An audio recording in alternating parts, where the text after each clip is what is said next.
Hey y'all, this is Coaches and Travels, and I got some good news and some bad news.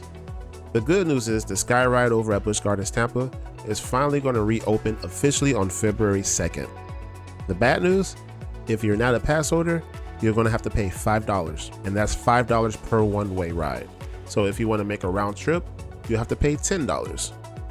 Now, when I first heard the news, I was not happy because all this time we was waiting for any type of official announcement when this ride would be opened. We got so many teasers to the point where, okay, we're tired of teasers. We want an opening date. So we finally got it at the cost of it being an upcharge attraction. Now, I understand that other SeaWorld parks have their upcharge attractions. SeaWorld Orlando has their Sky Tower, which is $5.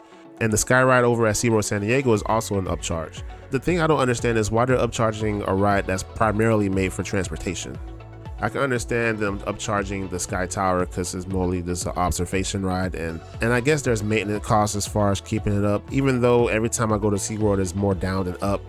I guess I'm just a little bit conflicted because I was waiting for this ride to come back for so long because it is a great way for me to get from the Cheetah Hunt area all the way to the Stanleyfield area where Sheikra is located instead of having to walk all the way there. So it was a great convenience before they closed. For those who don't know, the ride was closed since the pandemic of 2020. And I guess with all that inactivity between 2020 and now, you know, parts just wasn't the same. They had to get new parts and they have to test and train and do all the other stuff. It really takes time for an attraction like this to be ready.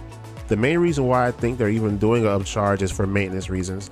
I mean, it took a while for them to get this ride back open, especially after so many teasers, and my guess is there was more difficulty getting it reopened than they thought, and they probably realized that it was going to be a little bit more to upkeep this ride, so that could be one reason why they're doing an upcharge. As a pass holder, this doesn't affect me since I'm free, and just to clarify, when they say pass holder, that also means if you're a fun card holder or a preschool card holder, they can also ride the Skyride for free. One thing for sure though, it does pushes people to try to get a fun card at the very least. Believe it or not, every time I visit the park, there's plenty of people in those ticket booths. So if you're one of those people, you're best off just getting a fun card instead of a day pass. Not only you can come back to the park for free admission, but you also can ride the Skyride for free. So there's one incentive to get a fun card. I'm not gonna lie, before I made this video, I was very upset with the decision, but you know, thank goodness I was at work and I was able to let time pass. So at this point, you know, I'm trying to look at this from an objective point of view. Well, as much of an objective point of view as I can. So you tell me, what do you think about this news?